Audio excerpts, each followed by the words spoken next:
Good morning, everyone. Myself Vachaspati, assistant professor department of zoology LNT college. Last class में आपको origin of chordates के बारे में मैंने बताया था, कैसे सिलेंट्रेटा और एनालिडा से रिलेशन स्टैब्लिश करने की कोशिश की गई थी कि कॉर्डेट्स का ओरिजिन जो है सिलेंट्रेटा और एनालिडा से हुआ है।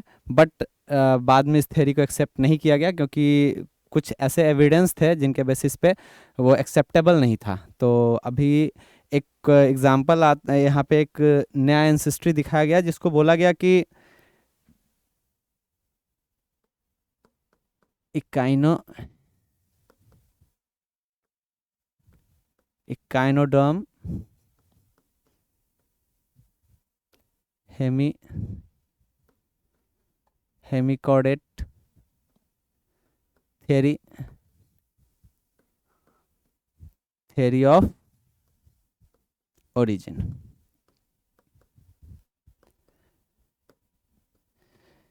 पिछले दोनों थ्योरी एक्सेप्टेबल नहीं था। इस थ्योरी में बताया गया कि इकाइनोडर्मेटा, हेमिकॉर्डेटा और कॉर्डेटा इस तीनों के कॉमन एंसेस्टर थे।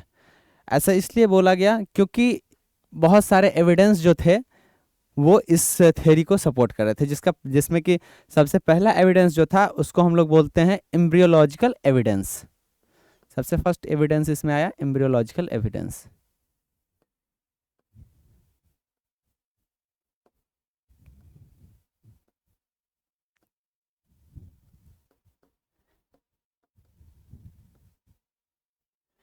एम्ब्रियोलॉजिकल एविडेंस क्या था? सबसे पहले तो ये तीनों के तीनों इकाइनोडर्मेटा, हेमिकॉर्डेटा, आपको एक चीज़ बता दें कि ये हेमिकॉर्डेटा को पहले कॉर्डेट्स के अंदर ही प्लेस किया गया था, लेकिन बाद में जब इसको डीपली स्टडी किया गया तो पता चला कि देखिए इसमें कॉर्ड लाइक स्ट्रक्चर तो होता है, बट वो कॉर्ड लाइक स्ट्रक्चर हेमिकॉर्डेट्स के वेंट्रल साइड पे होता है, जबकि किसी भी कॉर्डेट्स में नोटोकॉर्ड जो होता है उसके डोर्सल साइड पे प्रेजेंट होता है। तो फिर लेटर बताया गया कि इसमें जो कॉर्ड है उसको हम लोग नोटोकॉर्ड नहीं बोल सकते हैं, तो उसको हम लोग स्टोमोकॉर्ड का नाम दिए और इसको फिर बाद में हम लोग एक सेपरेट फाइलम बनाए जिसमें बहुत कम ऑर्गेनिज्म आते हैं हेमिकॉर्डेट्स में, और एक अलग सेपरेट फाइलम बनाया गया इसका। ठीक है, लेकिन अब इकाइनोडर्मेटा, हेमिकॉर्डेटा और कॉर्डेटा, इन तीनों में सबसे एम्ब्रियोलॉजिकल एविडेंस में सबसे पहला इंपॉर्टेंट एविडेंस ये मिला कि ये तीनों जो है एक तो ट्रू सीलोम बियरिंग है और ये सीलोम जो है इंटेरोसेलिक है। कैसा है? इंटेरोसेलिक सीलोम है।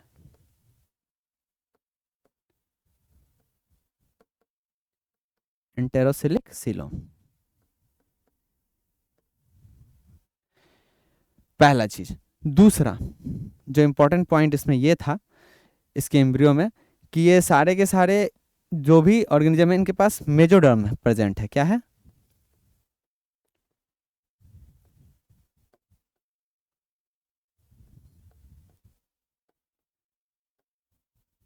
एम्ब्रियोनिक स्टेज में मेजोडर्म नॉर्मली ट्रिपल ब्लास्टिक एनिमल्स में पाए जाते हैं। जब हम लोग डर्मेटोलॉजिकल स्टडी करते हैं किसी एम्ब्रियो का तो नॉर्मली दो तरह के ऑर्गेनिज्म होते हैं, एक डिप्लोब्लास्टिक, एक ट्रिप्लोब्लास्टिक। डिप्लोब्लास्टिक ऑर्गेनिज्म वैसे ऑर्गेनिज्म होते हैं जिनके एम्ब्रियो में बस दो ही लेयर पाया जाता है, जिसको एक इंडोडर्म और एक्टोडर्म बोला जाता है। बट जो ट्रिप्लोब्लास्टिक एनिमल्स होते हैं उसमें तीन लेयरिंग होता है, endoderm, mesoderm and then ectoderm. तो वैसे इसमें ये ट्रिप्लोब्लास्टिक एनिमल थे, क्या बोलते हैं, इकाइनोडर्म, हेमिकॉर्डेट्स, कॉर्डेट्स तीनों। उसके बाद तीसरा इंपॉर्टेंट पॉइंट था इसमें इंटेरोसिलिक, मेजोडर्म, इन तीनों का माउथ जो था वो ड्यूटेरोस्टोमस माउथ था। कैसा था?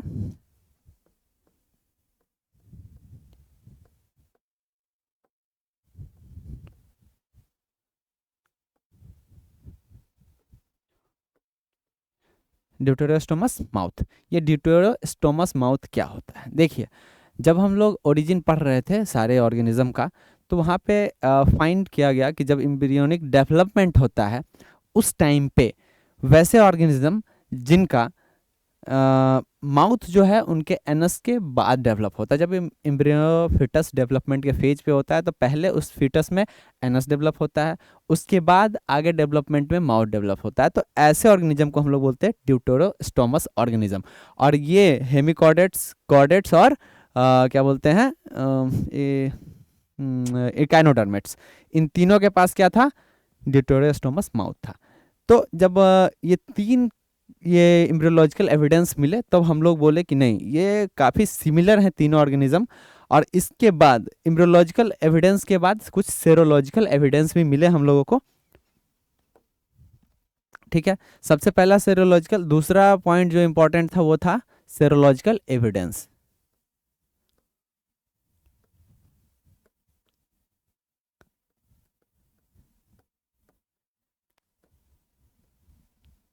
ठीक है, सेरोलॉजिकल एविडेंस। अब सेरोलॉजी किसको बोलते हैं? सेरोलॉजी बोलते हैं स्टडी ऑफ बॉडी फ्लूइड्स। किसी भी ऑर्गेनिज्म के अंदर जो बॉडी फ्लूइड्स प्रेजेंट होता है उसके स्टडी को हम लोग बोलते हैं सेरोलॉजी। तो यहाँ पे सेरोलॉजिकल एविडेंस क्या मिला? सबसे पहला कि प्रोटीन, जो इस फ्लूइड में प्रोटीन प्रेजेंट था, ठीक है, सबसे पहला मिला प्रोटीन। ये प्रोटीन ब्लड फ्लूइड में जो प्रोटीन प्रेजेंट था, चाहे वो क्या बोलते हैं कि हेमिकॉर्डेट्स में हो, कॉर्डेट्स में हो या काइनोडर्म्स में हो, वो प्रोटीन सेम था। प्रोटीन में किसी भी तरह का कोई डिफरेंस नहीं पाया जा रहा था। तो ये चीज़ बहुत इंपॉर्टेंट था कि एक तरह का प्रोटीन तीनों ऑर्गेनिज्म में मिलना, ये कॉमन एंसेस्ट्री को शो करता है। ठीक है, उसके बाद जब बात करते हैं हम लोग सिमेट्री की, दूसरा इंपॉर्टेंट पॉइंट था सिमेट्री। ठीक है, सेरोलॉजिकल एविडेंस के बाद तो इकाइनोडर्मेट्स जो होते हैं हमारे, इकाइनो काइनोडर्मेट्स जो हमारे होते हैं, काइनोडर्मेटा, वो नॉर्मली रेडियली सिमेट्रिक होते हैं। उसका एक बेस्ट एग्जांपल स्टारफिश है। मान लीजिए कि एक स्ट्रक्चर है, कुछ इस तरह का स्टारफिश का स्ट्रक्चर होता है।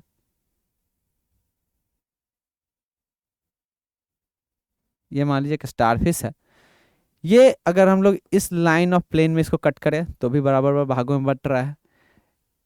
इस लाइन ऑफ इसमें कट करें, सॉरी,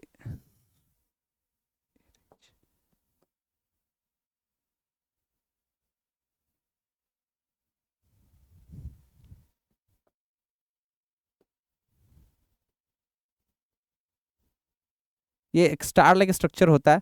तो इसको हम लोग ऐसे कट करें, ऐसे कट करें, ऐसे कट करें, हर स्ट्रक्चर से ये मतलब हर मतलब 3-4 प्लेन पे इसको हम कट कर सकते हैं।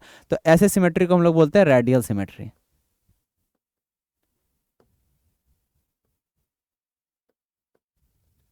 Radial symmetry.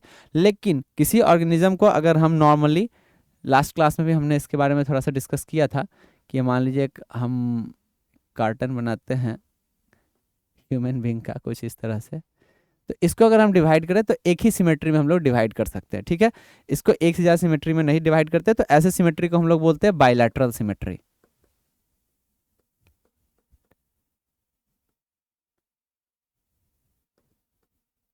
ठीक है, बाइलैटरल सिमेट्री।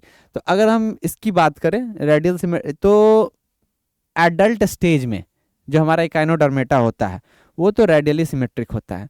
बट जो इसका लार्वल स्टेज होता है जिसको हम लोग बोलते हैं बाइपी, सॉरी, इसको बोलते हैं बाइपिनेरिया लार्वा। क्या बोलते हैं? Bipinnaria larva. ये एम्ब्रियोनिक डेवलपमेंट के टाइम पे, ठीक है, ये बाइपिनेरिया लार्वा जो होता है ये बाइलैटरल सिमेट्रिक होता है।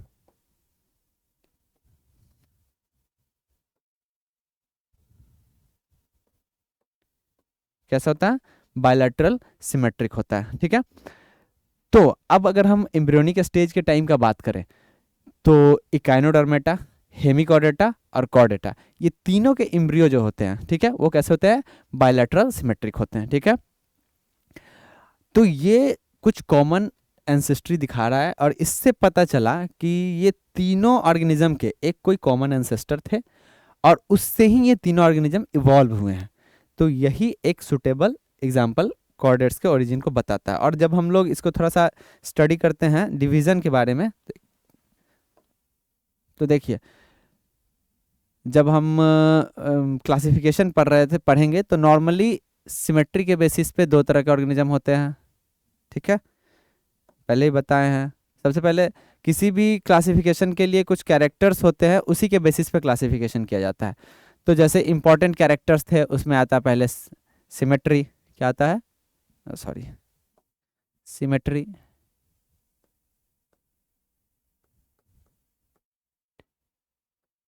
सिमेट्री हो गया, ठीक है। उसके बाद आता है आपको सिलोम, ठीक है। और भी मोड ऑफ न्यूट्रिशन ये सब आता है, बट यहाँ पे हम थोड़ा सा इस दोनों को ध्यान में रखते हुए एक चीज़ ड्रॉ करेंगे आपको। नॉर्मली जब एनिमल किंगडम को डिवाइड किया गया, और दूसरा होता है आपको ओरिजिन के बेसिस पे, माउथ ओरिजिन के बेसिस पे। तो सबसे पहले दो तरह के ऑर्गेनिज्म होते हैं, जिसको अभी बताए हम आपको। ये कैसे थे? ड्यूटेरोस्टोम्स थे। क्या थे? ड्यूटेरोस्टोम्स, ठीक है, ड्यूटेरोस्टोम्स। ड्यूटेरोस्टोम्स को जो कैरेक्टराइज किया गया, तो इसमें जो ऑर्गेनिज्म आए कॉर्डेट्स आए। कौन से आए? कॉर्डेट्स आए,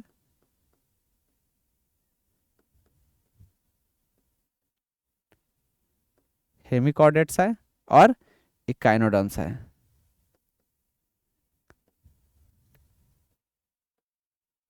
इकाइनोडर्म्स आए, ठीक है। कॉर्डेट्स का फर्दर डिवीजन हुआ, क्या बना? वर्टिब्रेटा,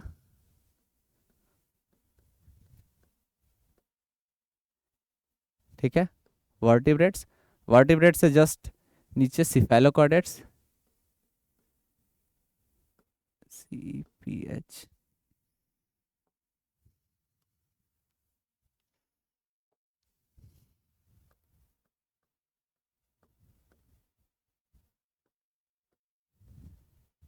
सिफेलोकॉर्डेट्स, ठीक है, सिफेलोकॉर्डेट्स और यूरोकॉर्डेट्स।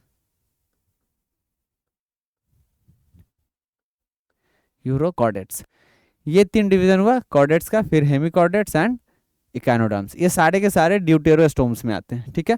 ड्यूटेरोस्टोम्स वैसे ऑर्गेनिज्म को बोला गया जिनका माउथ एनस के बाद डेवलप हुआ, और दूसरे ऑर्गेनिज्म आते हैं जिनको बोलते हैं हम लोग प्रोटोस्ट्रोम्स। क्या बोलते हैं?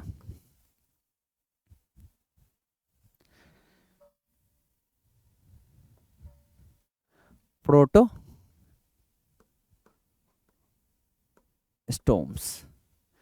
प्रोटोस्टोम्स वैसे ऑर्गेनिज्म को बोलते हैं जो ऑर्गेनिज्म, इस ऐसे ऑर्गेनिज्म में पहले माउथ डेवलप होता है, एनस लेटर फेज में एम्ब्रियो के डेवलप होता है, ठीक है।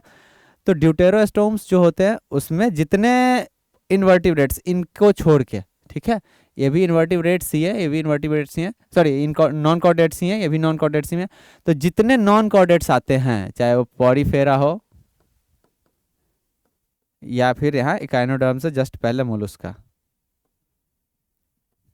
बाकी बीच में जितने हैं आपको सिफेलोकॉर्डेटा, सॉरी ये टीनोफोरा हो गए, उसके बाद प्लेटीहेल्मिन्स हैं, एसके हेल्मिन्स हैं, ठीक है, आर्थ्रोपोडा है, एनेलिडा हैं, जितने हैं वो सारे के सारे किस में आते हैं? प्रोटोस्टोम्स में आते हैं, ठीक है। तो यहाँ पे ओरिजिन ऑफ कॉर्डेट्स में एक सबसे इंपॉर्टेंट पॉइंट ये दिया गया कि इनके जो भी कॉर्डेट्स हैं उनके क्या है? कॉमन एंसेस्टर है। कौन से? Deuterostomes, deutero deuterostomes. ये एक कोई ऐसे ऑर्गेनिज्म थे जिनसे ये बाद में तीनों इवॉल्व हो गए। अब वो उनका एक्चुअली कोई अब ऐसा ऑर्गेनिज्म नहीं है जो अभी इस अर्थ सरफेस पे पाया जा रहा हो जो कि क्लियरली बताया जाए कि इनसे कॉर्डेट्स इवॉल्व हुए हैं। वो जितने भी ड्यूटेरोस्टोम्स थे वो इवॉल्व होके या तो इकाइनोडर्म्स बन गए, या तो हेमिकॉर्डेट्स बन गए, या कॉर्डेट्स बन गए। तो इस तरह से हमारा क्या बोलते हैं कि ओरिजिन ऑफ कॉर्डेट्स आइडेंटिफाई हो पाया अभी तक, जो भी हाइपोथेसिस है उसके अकॉर्डिंग। अब नेक्स्ट क्लास में हम आपको कॉर्डेट्स का क्लासिफिकेशन और उसके आगे का बताएंगे। Thank you.